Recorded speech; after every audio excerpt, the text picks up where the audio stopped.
లంబో Mohan హెడ్కి gun గురిపెట్టడంతో Manya అతని మనుషులు కాస్త వెనక్కి తగ్గుతారు. ఆ వెంటనే మళ్ళీ శివహెడ్కి గన్ గురిపెడతాడు. అభి వచ్చి సునీల్ని షూట్ చేస్తాడు. నాకు ఒకే ఒక్క ఛాన్స్ ఇవ్వండి. నేను మా నాన్నకి కాల్ చేసి మీతో మాట్లాడిస్తాను. ఈరోజు నేను చాలా పెద్ద తప్పు చేశాను. మల్హోత్రా ఫ్యామిలీ ఖచ్చితంగా మీకు ఫేవర్గా సిచ్యువేషన్స్ని క్రియేట్ చేస్తుంది అని తడబడుతూ అన్నాడు సునీల్. నోర్ముయ్, స్టూపిడ్ డాగ్. మల్హోత్రా ఫ్యామిలీలో ప్రజెంట్ జనరేషన్ చాలా దరిద్రంగా చచ్చారు. ఇప్పటికే 8 మంది మీ జనరేషన్ వాళ్ళు తమ యారగెంట్తో ప్రాణాలు పోగొట్టుకున్నారు అని అసహ్యంగా కోపంగా సునీల్ వైపు చూస్తూ, సునీల్, మీ నాన్ననిప్పుడు ఇక్కడికి పిలిచినా ఏం ప్రయోజనం లేదు. ప్రజెంట్ మీ నాన్న ఇక్కడ ఉన్నప్పటికీ అతను నిన్ను ప్రొటెక్ట్ చేయలేడు అని సీరియస్ టోన్తో అన్నాడు అభి. లేదు అభి సార్, ప్లీజ్ ఒక్కసారి మాట్లాడండి అని భయం నిండిన కళ్ళతో నిరాశ పడుతూనే అన్నాడు సునీల్. ఎవరూ ఏం మాట్లాడలేదు. ప్రజెంట్ తనపై ఉన్న ప్రెషర్ని తట్టుకోలేక, ప్లీజ్ ప్లీజ్ నన్ను తీసుకెళ్ళొద్దు, నన్ను చంపకండి, దయచేసి నన్ను వదిలేయండి, శివ సార్ ప్లీజ్ నన్ను వదిలేయండి అని అరుస్తూ ఉన్నాడు సునీల్ మల్హోత్రా. అతని నుదుటిపై చెమటలు కారిపోతున్నాయి. అతని హార్ట్ బీట్ రైజ్ అయ్యింది. ఇలాంటి భయంకరమైన సిచ్యువేషన్ని ఎప్పుడూ భరించలేదు. అతని యారగెంట్, యాటిట్యూడ్ అన్నీ మట్టిలో కలిసిపోయాయి. జీవన్మరణ సంక్షోభంలో కొట్టుమిట్టాడుతున్నాడు. హాల్ అంతా చాలా సైలెంట్గా ఉంది. మోహన్ సిగ్గుతో కూడిన ఎక్స్ప్రెషన్స్తో తలదించుకొని ఉన్నాడు. సునీల్ మోకరిల్లి ఏడుస్తున్నాడు. అతని శరీరమంతా మొత్తం రక్తమే. అతని ప్యాంటు తడిచిపోయి కంపు వాసనొస్తుంది. అతను చాలా ఇబ్బందిగా, అసహ్యంగా కనిపించాడు. శివ కూల్గా సునీల్ వైపు చూసి తల విదిలించి, ఇలాంటి పనికిమాలిన వాణ్ణి చంపడం వల్ల మన చేతులు కలుషితమవుతాయి, ఇక వెళ్దాం అని శివ కూర్చున్న చోటు నుంచి లేచి వెనకకు కూడా తిరిగి చూడకుండా బయటకు వెళ్ళిపోయాడు. లంబో, కన్నన్ రెస్పెక్టివ్గా శివని ఫాలో అయ్యారు. అభి, మోహన్ సునీల్ వైపు సీరియస్గా చూస్తూ డీప్ వాయిస్తో, ఈరోజు మీరిద్దరూ లేచి ఎవరు మొహం చూశారో, లక్కీ ఫెలోస్. శివసార్ మిమ్మల్ని క్షమించి వదిలేశాడు. మరొక్కసారి దీన్ని రిపీట్ చేసే డేర్ చేస్తే మీ ఇద్దరు ఖచ్చితంగా చస్తారు అని అన్నాడు. ఓకే అభి సార్, నేను ఇప్పుడంటే తెలియక తప్పు చేశాను. నేను శివసార్ని బాధ పెట్టాను. ఇంకోసారి ఇలా జరగదు అని తల వంచుకొని అన్నాడు మోహన్. సునీల్ చచ్చిపోయిన కుక్కలా నేలపై పడి షాకింగ్గా అలానే చూస్తూ ఉన్నాడు. అభి ఇక వాళ్ళిద్దరినీ పట్టించుకోకుండా అక్కడి నుంచి వెళ్ళిపోయాడు. శివ యొక్క హుందాతనం, అతని స్టేటస్, సింప్లిసిటీ చూసి మోహన్, అతని తమ్ముడు, వాళ్ళ సెక్యూరిటీ అంతా మూగపోయారు. శివ, అతని సెక్యూరిటీ గార్డ్స్ అందరూ వెళ్తుంటే ఆపే ధైర్యం చేయలేదు. మోహన్ అంకుల్, అత్తింటి మీద ఆధారపడే ఈ శివకి ఇంత స్టేటస్ ఉంది అంటే నేను అస్సలు నమ్మలేకపోతున్నాను. ఈ వేస్ట్ అల్లుడు నా నెత్తి మీద కాళ్ళేసి తొక్కాడు అని కోపంగా గర్జించాడు సునీల్. చూడు సునీల్, ఇదంతా చూశాక కూడా నువ్వు అతని స్టేటస్ని యాక్సెప్ట్ చెయ్యలేకపోతే ఇక నీ ఇష్టం. కానీ అతనికి నమస్కరిస్తేనే నువ్వు ప్రశాంతంగా ఉండగలవు అని అన్నాడు మోహన్. వాట్? నేను వాడికి నమస్కరించాలా? ఇది అసలు జరగని పని. ఖచ్చితంగా వాడి మీద రివెంజ్ తీర్చుకుంటాను అని చాలా ఉన్మాదంగా అరిచాడు సునీల్. మోహన్ సునీల్ వైపు పిచ్చోడిని చూసినట్లు చూస్తున్నాడు. ఈ శివ అభి అండ చూసుకుని ఇంత ఓవర్ యాక్షన్ చేస్తున్నాడు. అభిని కంట్రోల్ చేస్తే అంతా క్లియర్ అవుతుంది అని అనుకున్న సునీల్, మోహన్ అంకుల్, నేనిక్కడి నుంచి వెళ్ళగానే జరిగిందంతా మా నాన్నకు చెప్తాను. అభి పవర్ఫుల్ పర్సనే, కాదనను. కానీ మల్హోత్రా ఫ్యామిలీ ఏమీ గాజులు తొడుక్కొనలేదు.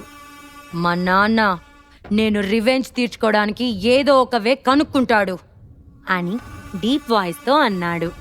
అతని మనసు శివపై ద్వేషంతో కుతకుతలాడుతుంది. ఇంటికి వెళ్ళాక శివపై ఎలాంటి రివెంజ్ తీర్చుకోవాలి అని అప్పటికి అతను ఆలోచిస్తూ ఉన్నాడు. సునీల్, ఈ విషయాల తర్వాత ముందు నేను నిన్ను హాస్పిటల్కి పంపిస్తాను. ఫస్ట్ దెబ్బలకి ట్రీట్మెంట్ తీసుకో.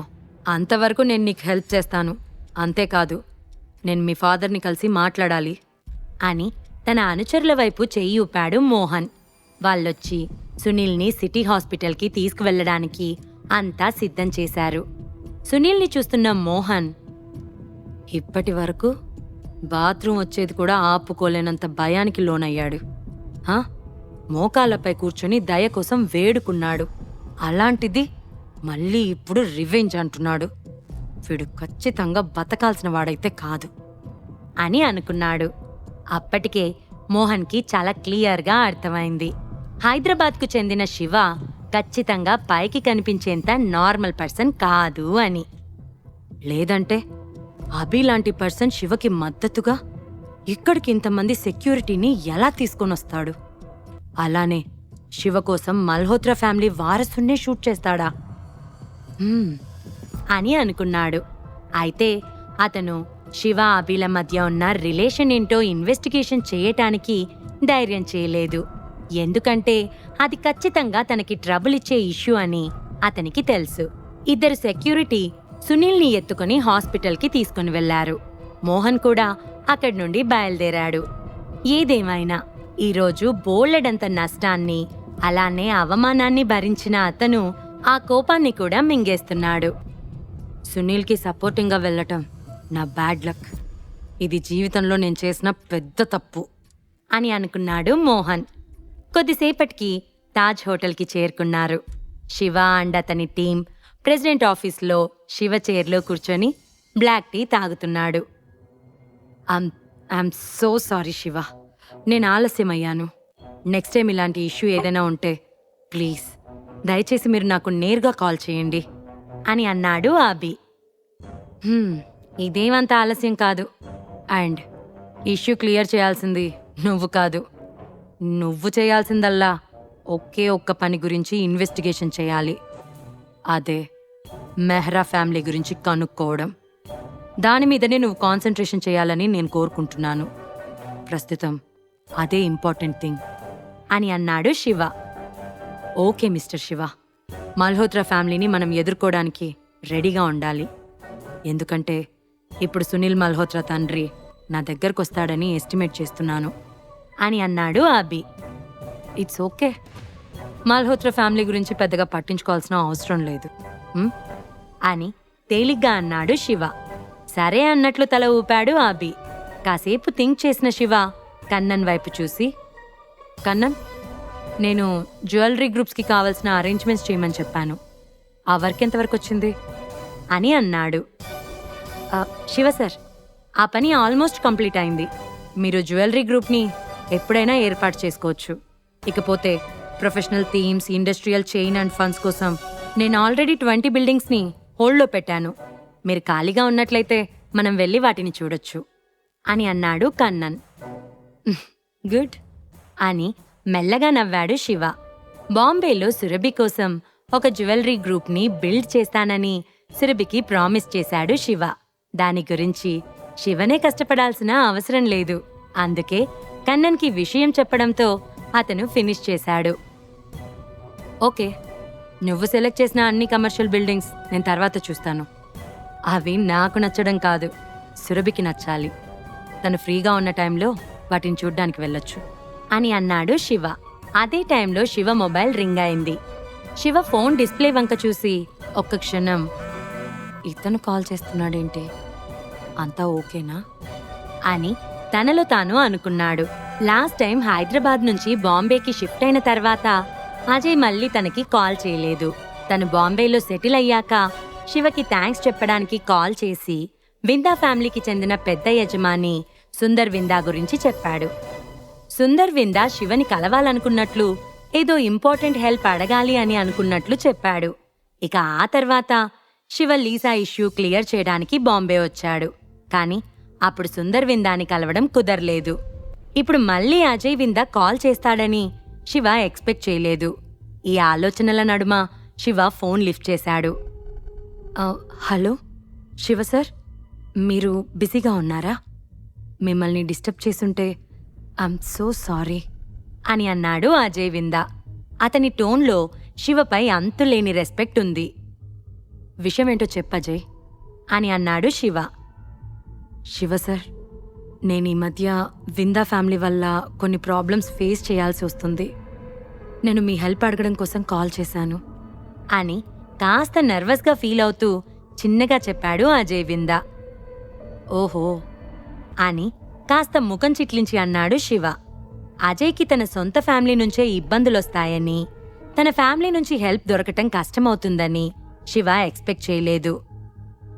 అజయ్, నీ ఫ్యామిలీలో ఎవరు నిన్ను ఇబ్బంది పెడుతున్నారు అని అన్నాడు శివ.